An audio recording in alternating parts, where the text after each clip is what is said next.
শ্রীখণ্ড। শ্রীখণ্ড ও কুলীন গ্রাম পশ্চিম বাংলার বৈষ্ণব সংস্কৃতির মহাকেন্দ্রের মধ্যে অন্যতম। নবদ্বীপে শ্রীচৈতন্য যখন জন্মাননি তার আগে বর্ধমান জেলার কুলীন গ্রামে গুণরাজ খান ও মালাধর বসু শ্রীকৃষ্ণ বিজয় কাব্য লিখে ভাগবত ভক্তির স্রোত বইয়ে দিয়েছিলেন বাংলাদেশে।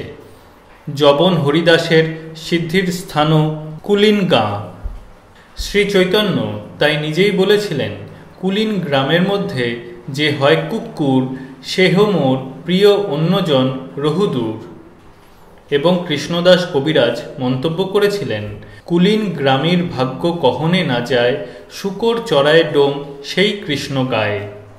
শ্রীখণ্ডের নরহরি সরকার ঠাকুরও বয়সে শ্রীচৈতন্যের চেয়ে বড় ছিলেন এবং তাঁর অন্তরঙ্গ পার্শ্বদের মধ্যে প্রিয়তম বলে গণ্য হতেন। তাঁর সময় সেই পঞ্চদশ শতাব্দীর শেষকাল থেকে আজ পর্যন্ত নবদ্বীপের মতন শ্রীখণ্ড পাণ্ডিত্যে ও কবিত্বে বৈষ্ণব সংস্কৃতির উত্তরাধিকার বহন করে আসছে। আরও মনে হয় নবদ্বীপের মতন শ্রীখণ্ডেও তান্ত্রিক ধর্মের প্রাবল্য ছিল এবং তার মধ্যেই বৈষ্ণব ধর্মের ভক্তি ও প্রেমের পদ্ম ফুটে উঠেছিল। বাঙালি সংস্কৃতির এই অন্যতম বৈশিষ্ট্যের রাজটিকা শ্রীখণ্ডের ললাটেও জাজ্বল্যমান। শ্রীখণ্ডের প্রাচীন নাম বৈদ্যখণ্ড। উত্তর রাঢ়ের বৈদ্যপ্রধান স্থান বলে নাম ছিল বৈদ্যখণ্ড। বৈদ্যরা বিদ্যায় ও বুদ্ধিতে সমাজে অগ্রগণ্য ছিলেন। স্বভাবতই গৌড় দরবারে তাঁদের যথেষ্ট প্রভাব প্রতিপত্তি ছিল এবং তাঁদের সরকার উপাধি আজও তার সাক্ষী দিচ্ছে। নরহরি সরকারের অগ্রজ মুকুন্দ দাস গৌড় দরবারে রাজবৈদ্য ছিলেন। বৈদ্যদের মতন ব্রাহ্মণ ও কায়স্থদের মধ্যেও অনেকে গৌড় দরবারের উচ্চপদস্থ রাজকর্মচারী ছিলেন। পঞ্চদশ ও ষোড়শ শতাব্দীতে কাটোয়া মহকুমার অন্তর্গত বর্ধমান জেলার উত্তর প্রান্তে কৃষ্ণদাস কবিরাজের নিবাস গ্রাম ঝামটপুর থেকে মাইল তিনেক দূরে নৈহাটি গ্রাম। এখানে বল্লাল সেনের একটি তাম্রপট্টলিপি পাওয়া গেছে। মনে হয় এই নৈহাটিতেই বল্লাল সেনের গুরু পুরোহিতদের বাস ছিল। পঞ্চদশ শতাব্দীর গোড়ায় রাজা দনুজ মর্দনের অনুরোধে একজন সদ্ব্রাহ্মণ সুর তরঙ্গিনী নিবাস পর্যুৎসুক হয়ে শিখরভূম ব্র্যাকেটে পঞ্চকোট মানভূম ব্র্যাকেট ক্লোজড থেকে এই নবহট্টক গ্রামে ব্র্যাকেটে নৈহাটি এসে বাস করেছিলেন। ইনি সনাতন গোস্বামী ও রূপ গোস্বামীর প্রপিতামহ পদ্মনাভ। সনাতন ও রূপ গোস্বামীর কথা সকলেই জানেন। মহাকবি ও মহাপণ্ডিত এই দুই ভাই ছিলেন বাংলার বিখ্যাত সুলতান হুসেন শাহের ডান হাত বাঁ হাত। এঁরা ছিলেন ভরদ্বাজ গোত্রীয় ব্রাহ্মণ। সনাতন ছিলেন হুসেন শাহের শাকর মল্লিক বা চিফ সেক্রেটারি এবং রূপ গোস্বামী ছিলেন দবির খাস বা প্রাইভেট সেক্রেটারি। নৈহাটির এই ব্রাহ্মণদের যে অসাধারণ প্রতিপত্তি ছিল গৌড় দরবারে তা সহজেই বোঝা যায়। শ্রীখণ্ডের বৈদ্যরাও এই সময় থেকেই রাজদরবারে তাঁদের প্রভাব বিস্তার করার সুযোগ পেয়েছিলেন। অনেকে গৌড় দরবারে রাজকাজ করতেন। তাঁদের মধ্যে একজন ছিলেন মহাকবি দামোদর। ইনি গৌড় দরবার থেকে যশোরাজ খান উপাধি পেয়েছিলেন এবং কৃষ্ণমঙ্গল কাব্যে হুসেন শাহের নাম করেছেন। বিখ্যাত পদকর্তা গোবিন্দ দাস কবিরাজ এই যশোরাজ খান বা দামোদরেরই দৌহিত্র। নৈহাটির ব্রাহ্মণ ও শ্রীখণ্ডের বৈদ্যদের মতন পূর্ব দক্ষিণ বর্ধমানের কুলীন গ্রামের কায়স্থ মালাধর বসুও বারবক শাহের ব্র্যাকেটে 1459 থেকে 1474 খ্রিস্টাব্দ ব্র্যাকেট ক্লোজড একজন প্রধান কর্মচারী ছিলেন। সুলতান তাঁকে উপাধি দিয়েছিলেন গুণরাজ খান। গৌড়েশ্বর দিলা নাম গুণরাজ খান। কুলীন গাঁয়ের এই কায়স্থদের বংশধররা দীর্ঘকাল গৌড় দরবারে কাজ করে গেছেন। তাহলে পরিষ্কার দেখা যাচ্ছে যে উত্তরের নবহট্টক নৈহাটি বৈদ্যখণ্ড শ্রীখণ্ড থেকে দক্ষিণের কুলীন গ্রাম পর্যন্ত বর্ধমান জেলার ব্রাহ্মণ বৈদ্য কায়স্থ বংশের অনেকের সঙ্গে মুসলমান রাজত্বের প্রায় প্রারম্ভ থেকেই ঘনিষ্ঠ যোগাযোগ ছিল এবং তাঁরা অনেকেই নবাব দরবারে গুরুত্বপূর্ণ রাজকার্যে নিযুক্ত ছিলেন। তখনকার দিনে এই কারণে তাঁদের সামাজিক প্রভাব প্রতিপত্তি যে কতখানি ছিল তা সহজেই অনুমান করা যায়। এই ধরনের আর্থিক ও সামাজিক প্রতিপত্তি ছিল বলেই নৈহাটির সনাতন ও রূপ শ্রীখণ্ডের মুকুন্দ, নরহরি ও রঘুনন্দন বা কুলিন গাঁয়ের মালাধর বসুর বৈষ্ণব ধর্মমত রাঢ়ীয় উচ্চ সমাজে এতটা প্রভাব বিস্তার করতে পেরেছিল। রাঢ় দেশে বৈষ্ণব ধর্মের প্রভাব বিস্তারের ইতিহাস আলোচনায় এই অর্থনৈতিক সামাজিক পটভূমিকার কথা বিশেষভাবে স্মরণীয়। যে কোনো প্রত্যক্ষ অনুসন্ধানীর চোখে রাঢ়ীয় সমাজের লোকসাধারণের স্তরে লৌকিক ও তান্ত্রিক ধর্মের বিচিত্র প্রাধান্য অত্যন্ত সহজে নজরে পড়বে এবং বৈষ্ণব ধর্মের প্রাধান্য যে সমাজের উচ্চ ও মধ্যস্তরের মধ্যেই গণ্ডিবদ্ধ তাও স্পষ্ট হয়ে উঠবে। তার একমাত্র কারণ না হলেও অন্যতম প্রধান কারণ হল চৈতন্য নিত্যানন্দের কালে রাঢ় দেশে যাঁরা বৈষ্ণব ধর্মে দীক্ষিত হয়েছিলেন তাঁরা সমাজের প্রতিপত্তিশালী অবস্থাপন্ন শ্রেণীভুক্ত এবং ব্রাহ্মণ বৈদ্য কায়স্থ বণিক বংশজাত। শ্রী চৈতন্য নিত্যানন্দের মানবতার ও প্রেমের আদর্শকে সামাজিক ক্ষেত্রে বাস্তব রূপ দেবার চেষ্টা করেও তাঁরা খুব বেশি আশানুরূপ কৃতকার্য হতে পারেননি। রাঢ় দেশে বিশেষ করে তাই আজও লৌকিক ও তান্ত্রিক ধর্মের প্রচণ্ড প্রাধান্য দেখা যায়। শ্রীখণ্ড অঞ্চলেই একসময় তন্ত্রের প্রাধান্য ছিল বলে মনে হয়। শ্রীখণ্ডের চারিদিকে এখনও সব বিখ্যাত তান্ত্রিক পীঠস্থান রয়েছে। ক্ষীর গ্রামের যোগাদ্দা, কেতু গ্রামের বহুলা, অট্টহাসের ফুল্লরা, মাঝিগ্রাম, উজানি মঙ্গলকোটের শাকম্ভরী ও ভ্রামরী মঙ্গলচণ্ডী সবই তান্ত্রিক দেবী। শ্রীখণ্ডকে যেন তান্ত্রিক দেবদেবী এখনও বেষ্টন করে রেখেছেন। শ্রীখণ্ডের মধ্যেই এখনও উত্তর দিকে রয়েছেন অনাদিলিঙ্গ শিব, প্রান্তোষণী তন্ত্রমতে ইনি দেবতা ভীরুক, কেতুগ্রামের বহুলা দেবীর ভৈরব। বর্তমান শিব মন্দিরটি মহারাজা রাজবল্লভের তৈরি শিলাফলক থেকে জানা যায়। গ্রামের পূর্ব দিকে রয়েছে গ্রাম্যদেবী কালী, পশ্চিমে বহু প্রাচীন একটি মন্দির খণ্ডেশ্বরী তলা। বৈদ্যখণ্ড বা শ্রীখণ্ডের অধিষ্ঠাত্রী দেবী বলে খণ্ডেশ্বরী। পঞ্চমুণ্ডির আসন বলে কথিত তান্ত্রিক সাধনার স্থানও আছে শ্রীখণ্ডে।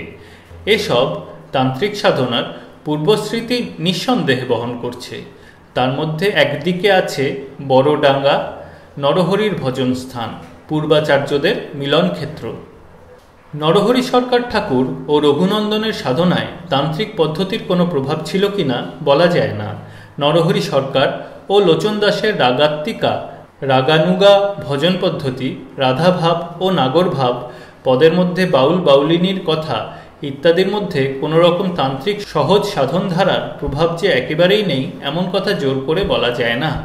নরহরি রঘুনন্দনের অনুবর্তীদের সাধনায় তান্ত্রিক রীতির প্রভাব আরও অনেক বেশি স্পষ্ট। লোকানন্দ ও লোচনানন্দ হলেন নরহরির দুটি প্রধান শাখা।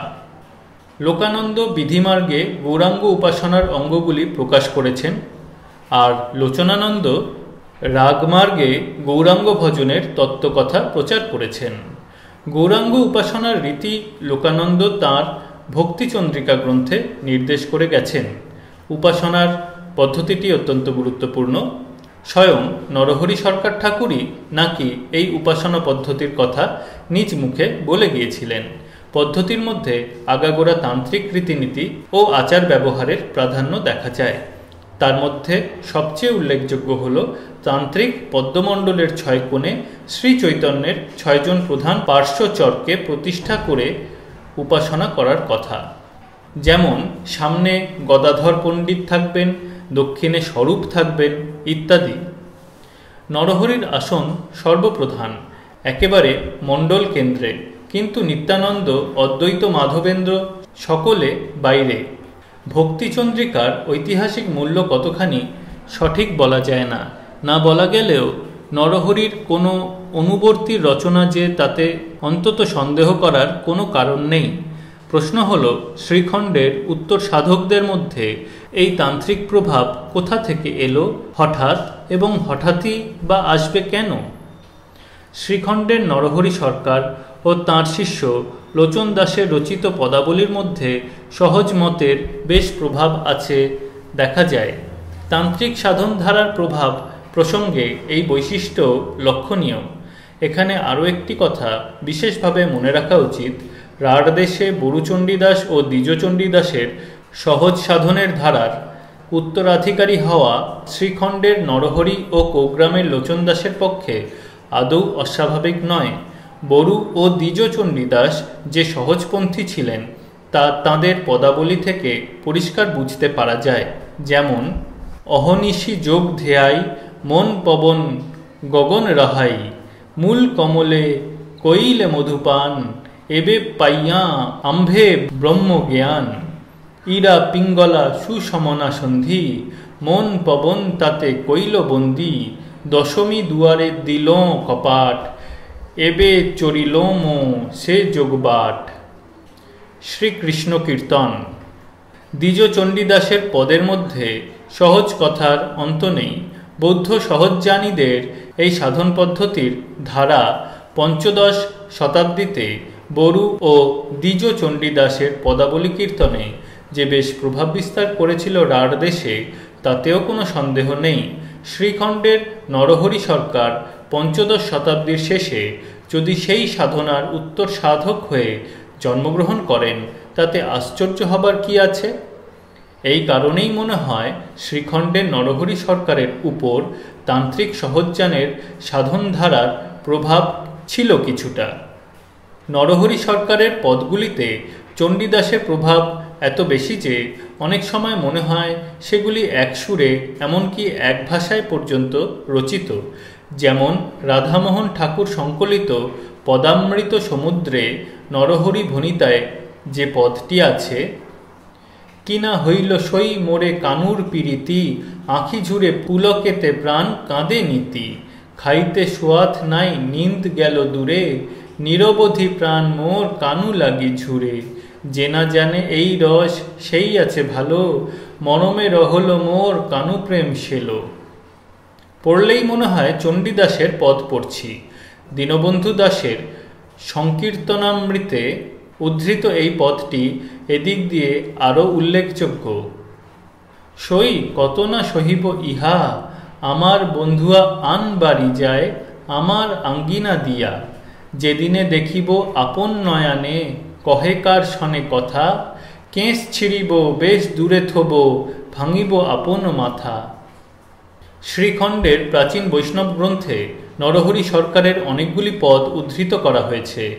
1334 সাল থেকে প্রকাশিত ব্র্যাকেটে শ্রীখণ্ড থেকে শ্রী শ্রী গৌরাঙ্গ মাধুরী মাসিক পত্রিকায় ব্র্যাকেটে শ্রী রাখালানন্দ ঠাকুর শাস্ত্রী সম্পাদিত ব্র্যাকেট ক্লোজড নরহরির অনেক পদ প্রকাশিত হয়েছে ধারাবাহিকভাবে। বর্তমানে এই বংশেরই অন্যতম প্রাচীন বংশধর শ্রী গৌর গুণানন্দ ঠাকুর শ্রীখণ্ডের বৈষ্ণব সাধনার ইতিহাস রচনায় ব্রতী হয়েছেন। তাঁর কাছ থেকেও নরহরির কয়েকটি পদ শুনেছি। তার মধ্যে এই পদাংশগুলি বিশেষভাবে বিচার্য। বামেতে ডাহিনে সম্মুখে পিছনে জলের ভিতর গোড়া, এ জন্মের মতো অঞ্জন হইয়ে লাগিয়ে রহল পাড়া, তোরাও দেখিবি তখনই ভুলিবি আমার মতন হবি, বাউলিনী হয়া কাঁদিয়া বেড়াবি যাচিয়া যৌবন দিবি, পরাণ সহিতে টানাটানি হবে গরলে ভরিবে দেহা, কহে নরহরি তখনই জানিবি নবীন গৌরাঙ্গ লেহা। অথবা এই পদটি, রসের ভ্রমরা মোর গোরা, কিবা জানে প্রীতি নব নব যুবতী, বদন কমল মধু চোরা, হিয়ায় ধরয়ে হিয়া গৌরাঙ্গ রসিয়া গো, সঘনে কাঁপই মোর দেহা, নরহরি প্রাণ বধূ কত না জানয়ে গো, অমিয়া পাথার তার লেহা। নরহরি সরকারের এই নাগরভাবে ভজন পদ্ধতিতে সহজ সাধনের প্রভাব এত স্পষ্ট ও প্রত্যক্ষ যে ব্যাখ্যা করে বোঝাবার দরকার হয় না। এই কারণেই বৃন্দাবন দাস তাঁর চৈতন্য ভাগবতে নরহরির কথা একেবারে উল্লেখ করেননি। নরহরির এই সহজ ধর্মানুরাগ ও নাগরভাব তিনি সমর্থন করতেন না। লোচন দাস তা সম্পূর্ণরূপে গ্রহণ করেছিলেন এবং চৈতন্যমঙ্গলে তা মুক্তকণ্ঠে স্বীকার করে গেছেন। শ্রী নরহরি দাস ঠাকুর আমার, বৈদ্যকুলে মহাকুল প্রভাব যাহার, অনর্গল কৃষ্ণপ্রেম কৃষ্ণময় তনু, অনুমতি জনে না বুঝান প্রেম বিনু। ক্ষণে রাধা কৃষ্ণরসে নির্মল পীড়িতি, শ্রীখণ্ড ভূখণ্ড মাঝে তাঁর অবস্থিতি। বৃন্দাবনে মধুমতি নাম ছিল যার, রাধাপ্রিয় সঙ্গীতিহ মধুর ভাণ্ডার। এবে কলিকালে গৌর সঙ্গে নরহরি, রাধাকৃষ্ণ প্রেমের ভাণ্ডারে অধিকারী। ব্র্যাকেটে চৈতন্যমঙ্গল সূত্রখণ্ড ব্র্যাকেট ক্লোজড। বৈষ্ণব সহজিয়া ও বাউল সম্প্রদায়ের উপর এই কারণেই মনে হয় শ্রীখণ্ডের নরহরি সরকার ঠাকুর, তাঁর শিষ্য লোচন দাস ও তাঁদের অনুবর্তীরা বেশ প্রভাব বিস্তার করেছেন। বৈষ্ণব সংস্কৃতিতে শ্রীখণ্ডের বৈদ্যবংশের এইটাই হলো সবচেয়ে উল্লেখযোগ্য দান।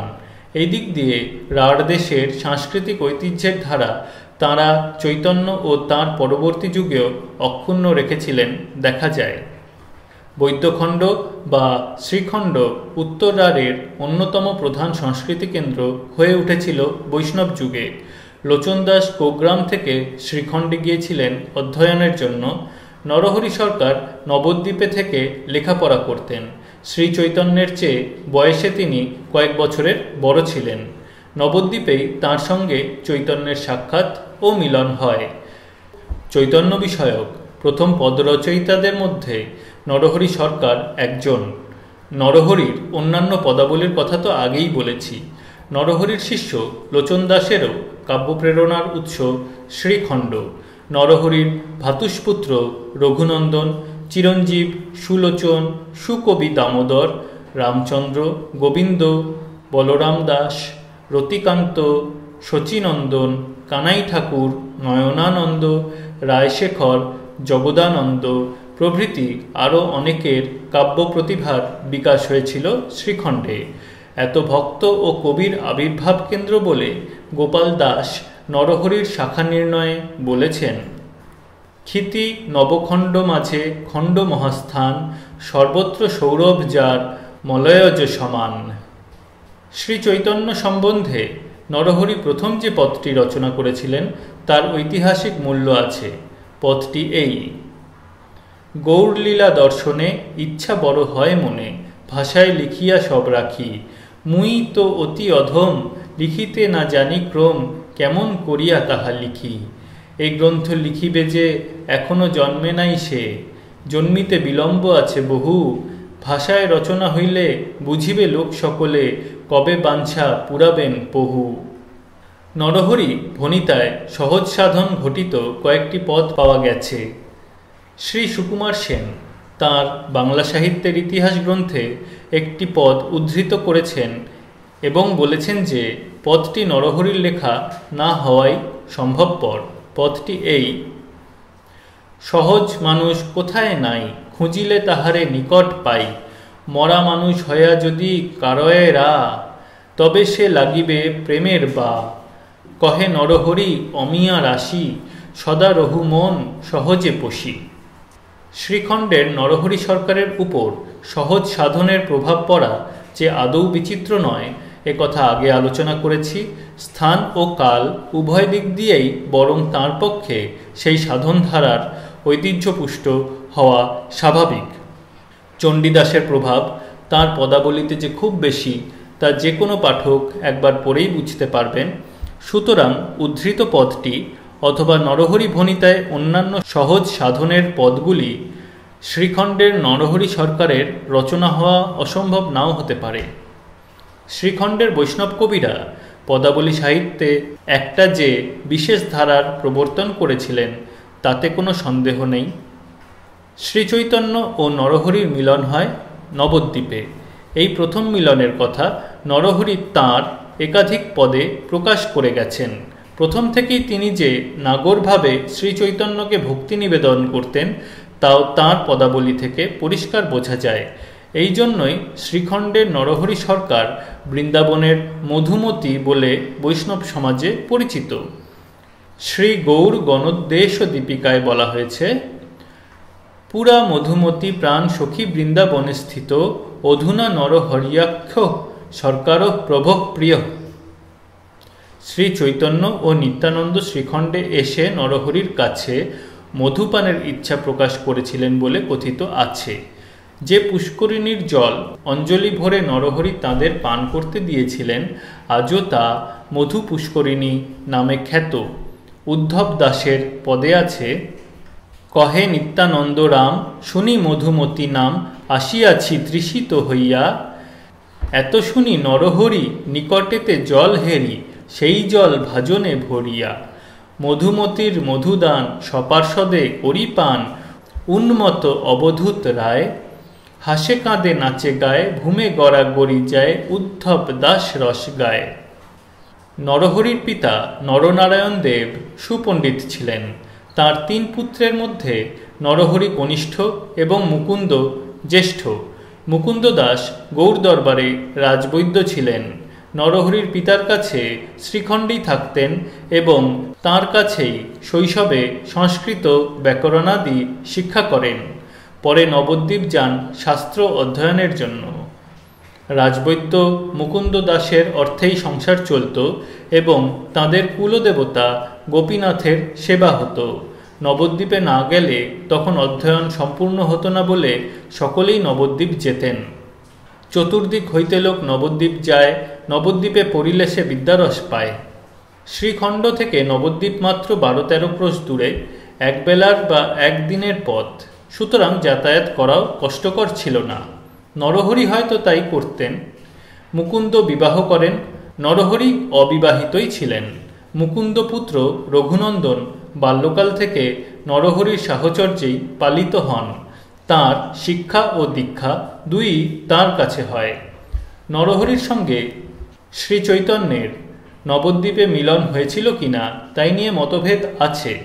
কোনো দ্বন্দ্বের মধ্যে না গিয়েও বলা যায় যে মিলন হওয়া অস্বাভাবিক নয়। নরহরি শ্রী চৈতন্যের চেয়ে কয়েক বছরের বড় ছিলেন। নবদ্বীপে থেকে যখন তিনি অধ্যয়ন করতেন তখন অদ্বৈতাচার্য শ্রীবাস, হরিদাস, মুরারি গুপ্ত, গদাধর প্রভৃতির সঙ্গে তাঁর পরিচয় হয়। তখন চৈতন্যের দর্শন লাভ করা তাঁর পক্ষে অসম্ভব নয়। এই প্রসঙ্গে রঘুনন্দন শিষ্য রায়শেখরের এই পদটি বিশেষ উল্লেখযোগ্য। রঘুনন্দনের পিতা মুকুন্দ যাহার ভ্রাতা, নাম তাঁর নরহরি দাস। রাড়ে বঙ্গে সুপ্রচার পদবী যে সরকার, শ্রীখণ্ড গ্রামেতে বসবাস। গৌরাঙ্গ জন্মের আগে বিবিধ রাগিনী রাগে ব্রজরস করিলেন গান। হেন নরহরি সঙ্গ পাইয়া পহু শ্রী গৌরাঙ্গ, কত সুখে জুড়াইল প্রাণ। নীলাচলে চৈতন্যের সঙ্গে মিলিত হবার জন্য গৌড়ের বৈষ্ণবরা যখন শান্তিপুরে অদ্বৈত ভবনে মিলিত হয়েছিলেন তখন কুলিনগ্রাম ও শ্রীখণ্ডের ভক্তরাও সেখানে গিয়েছিলেন। চৈতন্য চরিতামৃতে তার বর্ণনা আছে। প্রভুর সমাচার শুনি কুলিন গ্রামবাসী, সত্যরাজ রামানন্দ মিলিলা তাহা আসি। মুকুন্দ নরহরি রঘুনন্দন খণ্ড হইতে আচার্যের ঠাঁই আইলা নীলাচল যাইতে। প্রথম থেকেই নরহরি নাগরভাবেই যে চৈতন্যকে দেখতেন এবং ভাবন্মত্ত সংকীর্তনেই তিনি যে তা প্রকাশ করতেন তারও অনেক প্রমাণ আছে। এ বিষয়ে হয়তো তাঁর সঙ্গে অন্যান্য ভক্তদের মতভেদও ছিল।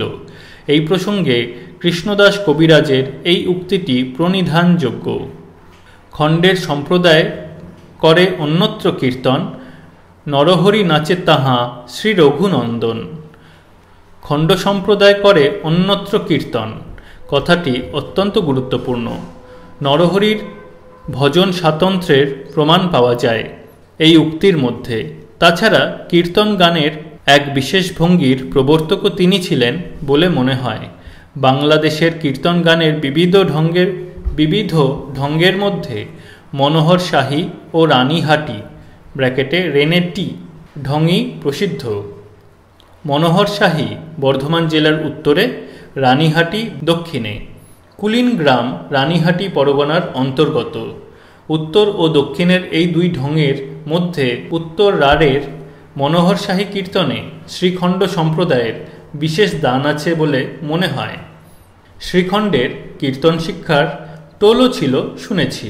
এখনও শ্রী গৌর গুণানন্দ ঠাকুর নিয়মিত কীর্তন গান করেন এবং ছাত্রদের কীর্তন শিক্ষা দিয়ে থাকেন।